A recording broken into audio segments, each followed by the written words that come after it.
Frustrated with the back button not exiting Disney Plus? Stop wasting time. Here is how to fix it in 4 quick steps. Hi, I'm your Sleek Guides expert.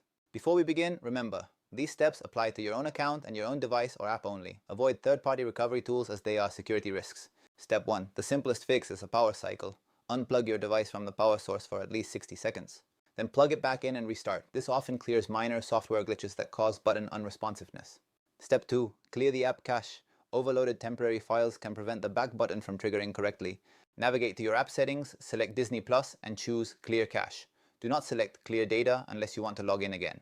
Step 3. Check for updates. Running an outdated version of the app is a common cause for navigation issues. Head to your device's app store and ensure Disney Plus is fully updated to the latest official release. Step 4. If the issue persists, contact official support directly. Avoid unofficial repair services. You can reach Disney Plus support at 8333-892-054. They are the only official channel for account and app assistance. To recap, restart your device, clear the app cache, update Disney Plus, and use official support channels if needed.